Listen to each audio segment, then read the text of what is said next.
The people who come collect and transport also should collect it and transport it when it is segregated. Don't segregate at the house, then they come and mix it, then we are back to our problem. Therefore, they should also transport it in a segregated manner, and a schedule should be provided by the minister. It's Monday for organic, it's Tuesday for dry, so the minister will determine and be able to declare that for the country. Then the county government should be able to pick that up. The next thing that is a bit different in the new policy is the issue of banning of the dump site and closing them. That waste should not be deposited in a dump site. There will not be dump sites in Kenya. We want to believe that we can only have what we call material recovery facilities. Therefore, the waste collector should take the waste and the materials they collect to a material recovery facility, which should be located next to within a county. So counties should not take their waste to another county. Like the way Nairobi handles waste for everyone, it shouldn't. Every county should have its own mechanism of handling waste within its county. And if it has to do it in the next county, then there has to be a cooperation mechanism that is very, very clear and why they're cooperating within the space.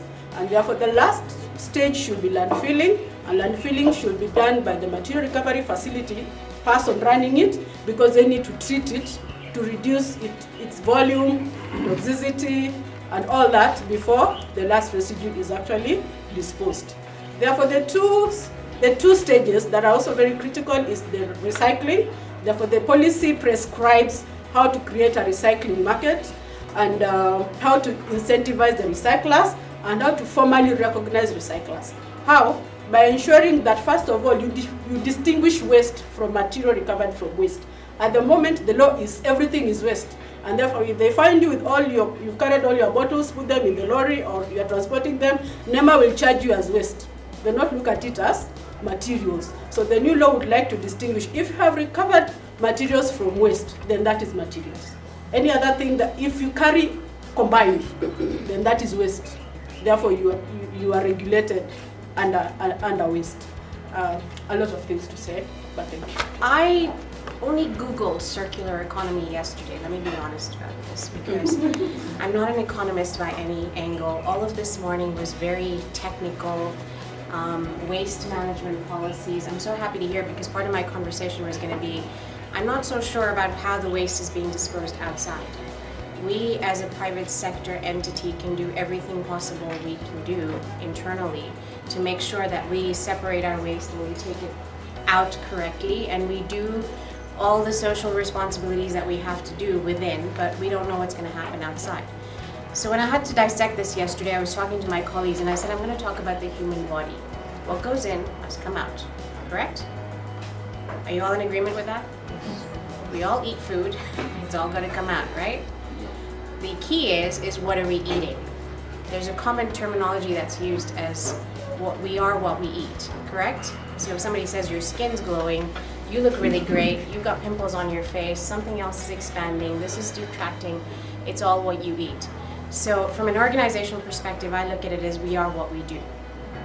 And in hotels, if we go back to the Victorian age of hospitality, I think they were doing it actually right when they had the silver trays and they had the stainless steel cups and they had everything going where they could continue to reuse, because there was no facility of proper waste disposal at the time, and things were getting dumped into the land disposals.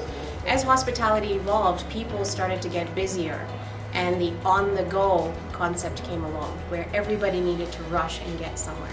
So takeout cups, containers, plastic spoons, all of that came into play because everyone needed something to run with. And there we go, we started investing in all takeout material. And we started to move and move, not thinking about where all this was getting dumped. As we moved along, we've now come to a part where our guests, our clients, the people that use our facilities, they're telling us, we don't want this anymore. We don't want to see it. So one of the biggest changes our hotels have made is we've gone away from plastic bottles. We no longer use plastic water bottles in any of our conferencing facilities, any of our guest rooms. We are totally glass bottled at this point. Another big change we recently made is we moved away from plastic straws. We now use metal straws. The metal straws are completely beyond health risk. They're washed at very high temperatures in the dishwasher. They're sanitized and they're reused. So that's another big change that came along last year. From that, a very innovative thing happened. We opened the Trademark Hotel last year. Tribe has been in operation since 2008. We were setting up the guest rooms and we thought, oh, we have to offer our guests laundry. So how are we going to do this? Are we going to buy laundry bags, you know, the woven bags now, because plastic is out of the question? So what are we going to do? We had a whole bunch of discarded linen that was sitting in a store. So we decided that we were going to make our laundry bags out of that discarded linen. So all of the laundry bags currently that sit in a basket at the Trademark Hotel are made out of discarded linen from the Tribe Hotel. And it's been a year so far, and I don't think we've discarded even one laundry bag so far. So that is a big innovation for us that we took. So it's the whole matter of reusing and sustaining and keeping up with it. So that's another innovation that's come along the way. We've installed solar panels all the way at the Trademark Hotel, which is now in the process at the Tribe. Steam boilers for our washing machines that are installed for power efficiencies. The most important thing to understand is Tribe and Trademark are located in the vicinity of the village market. So we're in the same compound. For honey, jams, etc., again on picnics, this is another alternative. So we bought all these tiny little glass jars. Every client gets his desired jam. We make all the jams ourselves. And so butter, honey, jam, ketchup, mustard, whatever it is, gets filled up in these, and we package them for the clients during the picnics. At Marabush Camp, the other thing we have done is we're filtering our grey water. For example, the water that comes from the kitchen or even from client tents goes through a wetland. I don't know if anyone has heard of wetlands?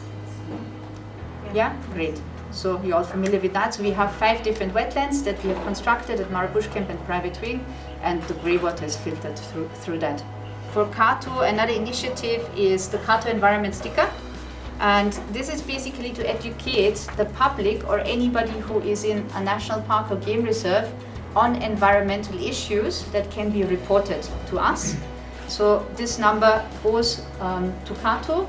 So you can email or WhatsApp this number with the date, the time, the location, the nature of the incidents, and a picture of, let's say, wildlife harassment, wildfires, littering in the park, or even an injured animal that you come across. So this is a reporting matter, and it's really, really good.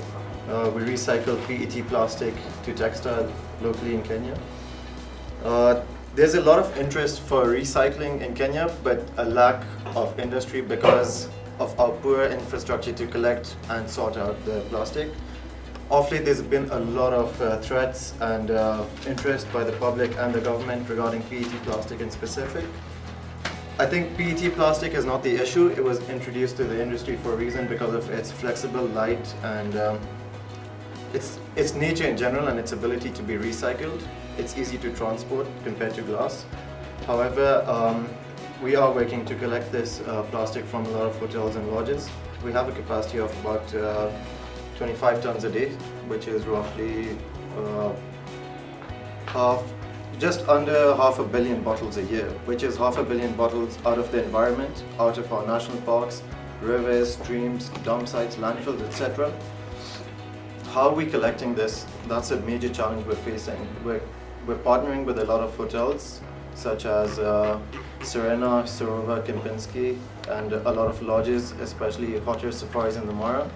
We've had pilot projects where we've collected over 200,000 bottles. So there's a campaign called Pesa for Plastic, where they pay the locals 1 shilling per bottle, just as a way to create that awareness that let's get this out of the environment and let's recycle it and upcycle it.